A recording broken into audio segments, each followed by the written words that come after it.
জুমার দিন সকালবেলা ফজরের নামাজের পর থেকে ফেরেশতারা যতগুলো মসজিদে জুমা অনুষ্ঠিত হয় ওই মসজিদে ঢোকার প্রতিটা দরজার মধ্যে দাঁড়িয়ে থাকে। কারা কারা আগে আগে জুমার নামাজ পড়ার জন্য মসজিদে যায়, প্রত্যেকের নামগুলো একটা জান্নাতের রেজিস্ট্রি খাতার মধ্যে তুলে নেয়। সুবহানাল্লাহ। এই নামগুলো স্পেশালি আল্লাহর কাছে পাঠানোর জন্য। সুবহানাল্লাহ কইবেন না? সুবহানাল্লাহ। ডানে বায়ে সামনে পেছনে যতগুলো দরজা, প্রতিটা দরজায় ফেরেশতারা বসে থাকে। কে আগে আসলো নাম তুলে দেয়। তুলতে তুলতে তুলতে তুলতে খতিব সাহেব যখন খুতবা দেওয়ার জন্য মিম্বারে যেয়ে বসে যায়, ফেরেশতারা তাদের খাতা বন্ধ করে তারাও খতিব সাহেবের সামনে জুমার খুতবা শোনার জন্য বসে যায়। পড়েন সুবহানাল্লাহ। প্রথম জুমার দিন জুমার মসজিদে যে ঢুকবে, বিশ্বনবী বললেন আল্লাহর রাস্তায় একটা উট কুরবানি দিলে যে সওয়াব, এই সওয়াব আল্লাহ আমলনামায় দিয়ে দেয়।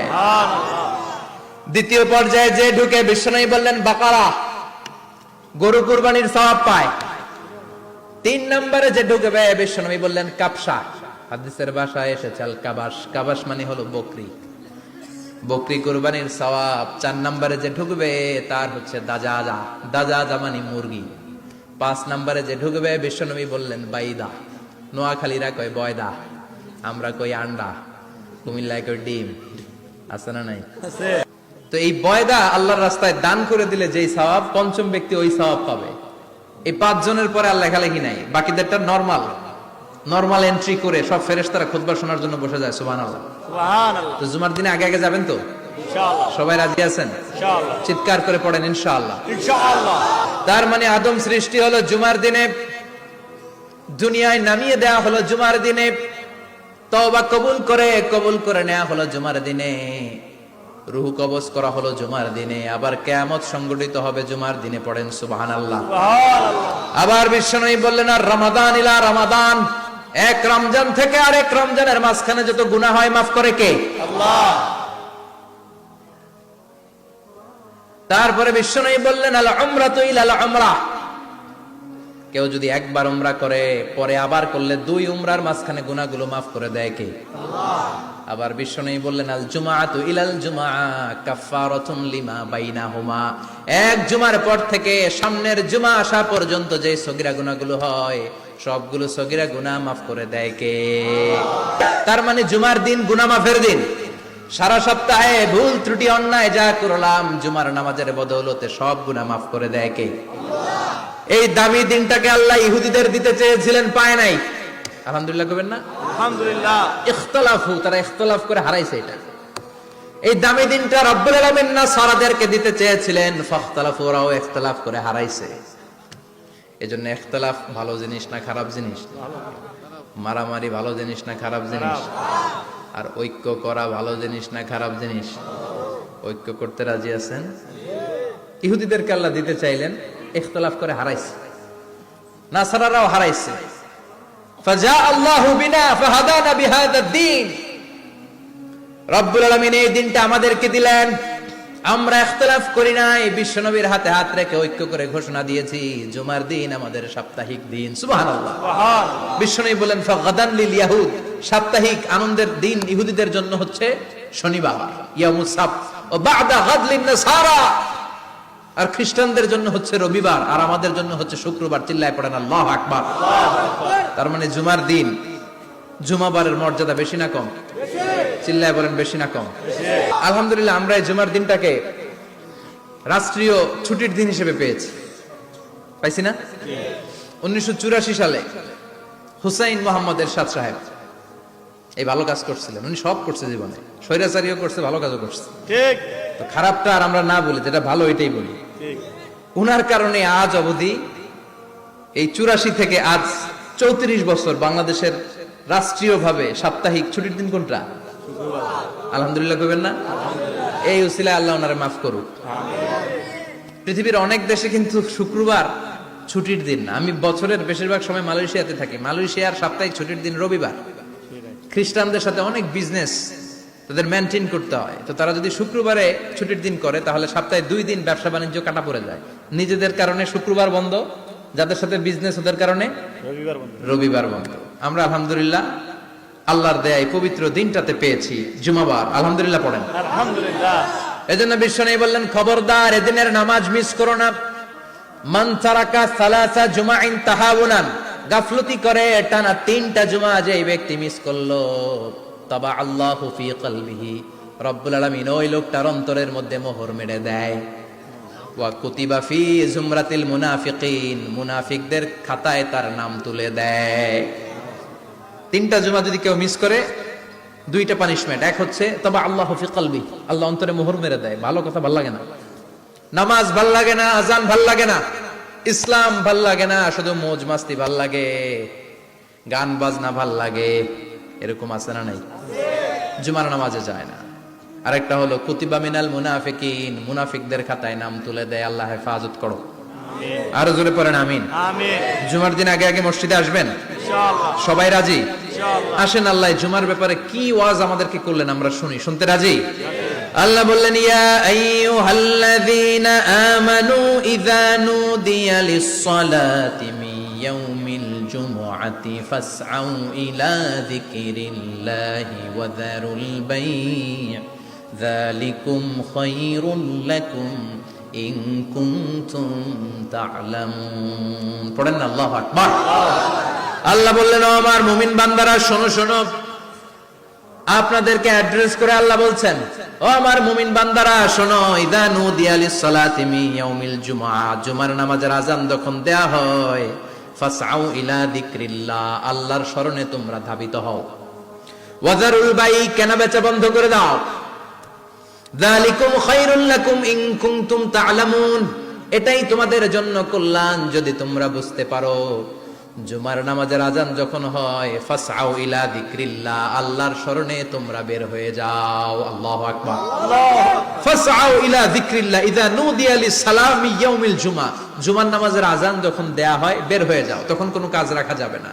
এই আযান দ্বারা উদ্দেশ্য হচ্ছে খতিব সাহেব খুতবা দেওয়ার জন্য মিম্বারে বসলে যে আযানটা দেয়া হয়, এই আযান। কথা বুঝতে পেরেছেন? কিন্তু দুর্ভাগ্যজনক হলে সত্য, আমাদের বাংলাদেশে এই আযানটা কেন যেন মুয়াজ্জিন ভাইরা ইমাম সাহেবের সামনে এসে আস্তে আস্তে দেয়, ছোট ছোট করে ইমাম সাহেবের মুখের উপরে দেয়, মাইকে দেয় না। এটা পাইছে কই? এটা যে কোত্থেকে ঢুকছে এক আল্লাহই ভালো জানে। আযান মানে অ্যানাউন্সমেন্ট। আযান মানে কি? কথা বলেন। অ্যানাউন্সমেন্ট কি জোরে হবে না আস্তে?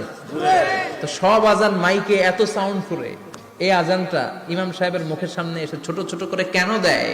এটার কোনো দলিল আছে বলে আমার জানা নাই। এই আযানটাও মাইকে হতে হবে।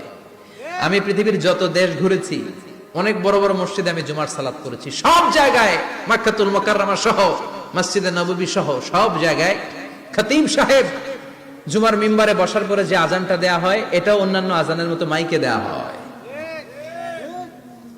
আল্লাহ বললেন, ইযা নুদিয়া লিস-সালামি ইয়াউমিল জুমআ, জুমার দিনের আযান যখন দেয়া হয়, এই আযান দ্বারা উদ্দেশ্য হচ্ছে খতিব বসলে যে আযান 12:30 12:15 দিকে যে আযান, এই আযান উদ্দেশ্য নয়। বিশ্বনবীর সময়ে এই 12:30 12:15 দিকে যে আযান ছিল, এটা ছিল না। বিশ্বনবীর সময় ছিল না, আবু বকরের সময় ছিল না, সাইয়েদনা ওমর ফারুকের সময় ছিল না। এটা চালু হয়েছে সাইয়েদনা উসমান যুন্নুরাইনের সময়। তখন মদিনাতে মানুষের সংখ্যা অনেক বেড়ে গিয়েছে, লোকজন আর জায়গা হয় না, মুসল্লিদের ঠাসাঠাসি। উনি ঘোষণা দিলেন, সুকে জাওরা, জাওরা নামক বিশাল একটা বাজার আছে, ঘোষণা দিলেন এখন থেকে ওই জায়গায় জুমার নামাজ হবে। মানুষ যেন আগ থেকে প্রস্তুতি নিয়ে আসতে পারে, এজন্য জাওরা নামক বাজারে উনি আর একটা আযান দেওয়ার প্রচলন করলেন। সুবহানাল্লাহ। সেখান থেকে আজ অবধি আমরা এই অতিরিক্ত আযানটা দিয়ে থাকি। এটা নবীর সুন্নাত না, এটা সাহাবীর সুন্নাত। বিশ্বনবীর সুন্নাহ মেনে নেওয়া যেমনি আবশ্যক, 4 খলিফার থেকে পাওয়া সুন্নাতগুলো মেনে নেওয়া আবশ্যক। বিশ্বনবী বললেন, আলাইকুম বিসুন্নতি ওয়া সুন্নাতিল খুলাফায়ে আর-রাশিদিন আল মাহদিয়িন, আমার সুন্নাত ধরবা। হেদায়েত প্রাপ্ত 4 খলিফার সুন্নাত ধরবা। কেমনে ধরবা? ইক্ষু চিনেন? ইক্ষু না গ্যান্ডারি নাকি আখ না কুশাই? হ্যাঁ, আখ। কাঁচা আখ খাই কি করে? এই সামনের দাঁত দিয়ে ভাঙে না? সামনের দাঁত দিয়ে বলে ভাঙে, চাপার দাঁত দিয়ে, এই জায়গার দাঁত দিয়ে শক্ত করে ধরতে হয়। বিশ্বনবী বললেন, আব্দু আলাইহা বিন নওয়াজিজ, আমার সুন্নাত আর সাহাবীদের সুন্নাতকে চাপার দাঁত দিয়ে আঁকড়ে ধরো, যাতে ছুটে না যায়। চিল্লায় পড়েন আল্লাহু আকবার। এটা সাইয়েদনা উসমানের সুন্নাত। বিশ্বনবী বললেন, ইযা নুদিয়া লিস-সালাহ মিন ইয়াউমিল জুমআতি ফাসআউ ইলা যিকরিল্লাহ, জুমার দিনের আযান যখন দেয়া হয়, ফাসআউ ইলা যিকরিল্লাহ, আল্লাহর স্মরণের দিকে ধাবিত হও। দেরি করো না। দেরি করা যাবে? আজান হইলে কোনো কাজ রাখবেন? কোনো ব্যস্ততা থাকবে? কাজ একটাই, জুমার নামাজ। চিল্লায় বলেন কাজ একটাই, সেটা কি? জুমার নামাজ। আল্লাহ বললেন ফাসআউ। ফাসআউ এর শাব্দিক অর্থ হচ্ছে দৌড়াও। আসলে কি? তো এই দৌড়াও দিয়ে আসলে দৌড়াও বোঝানো হয়নি, এটা দ্বারা বোঝানো হয়েছে আল মুবাদারা ওয়াল ইহতিমাম, ইম্পর্টেন্স দেয়া, এমফাসাইজ করা, গুরুত্বের সাথে আগে আগে প্রস্তুতি নাও। ফাসআউ দ্বারা দৌড়ানো বোঝানো হয়নি। প্রমাণ কি? কারণ বিশ্বনবী দৌড়ে দৌড়ে নামাজে যেতে নিষেধ করেছেন। বিশ্বনবী বলেছেন ইদা উকিমাতিস সালাহ, মনোযোগ দিয়ে শুনেন, ইদা উকিমাতিস সালাতু ফালা তাতুহা তাসআউন ওয়া আতুহা তামশুন আলাইকুম বিসাকিনা ফামা আদরাকতুম ফাসাল্লু ওয়া মা ফাতাকুম ফাতিম্মু। যখন নামাজ শুরু হয়ে যায় দৌড়ে দৌড়ে যাবে না। তামশুন, হেঁটে হেঁটে যাও। আলাইকুম বিসাকিনা, ধীরে ধীরে যাও। ফামা আদরাকতুম ফাসাল্লু, ইমাম সাহেবের সাথে যে যত রাকাত পাবা পড়বা। ওয়া মা ফাতাকুম ফাতিম্মু, যেটা ছুটে যায় নিজে নিজে পড়ো, কবুল করে নেবে কে? আল্লাহ। কিন্তু দৌড়ে যায় নামাজ ধরা যাবে? খবরদার, ধীরস্থির ভাবে যাবেন। হাঁটার মধ্যে একটা গুরুত্ব দিয়ে তাড়াতাড়ি ধরতে চাবেন, কিন্তু দৌড়ে যাওয়া যাবে? নিষেধ করেছেন। অনেক মুসল্লিরা এটা করে। ধরেন মাগরিবের নামাজ, অজুখানাতে মুসল্লিরা অজু করতেছে, ইমাম সাহেব নামাজ শুরু করেছেন, আল কারিআতু মাল কারিআ ওমা আদরাকা মাল কারিআ, মুখস্থ আছে না সবার?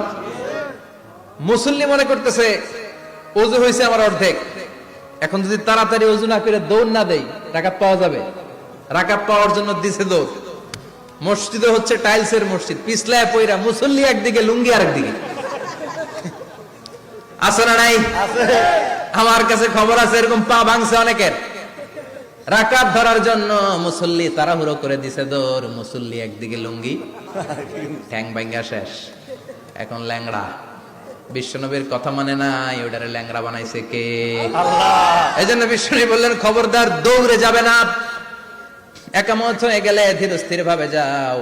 কেননা দৌড়ে দৌড়ে আপনি কার দরবারে যাবেন? উনি তো সব রাজার বড় রাজা, মহারাজা। মহারাজার দরবারে তাড়াহুড়ো করা যায় নাকি? না। ফিট হয়ে কাপড় চোপড় পরে আতর টাতর মেখে ধীরস্থির ভাবে যাবেন।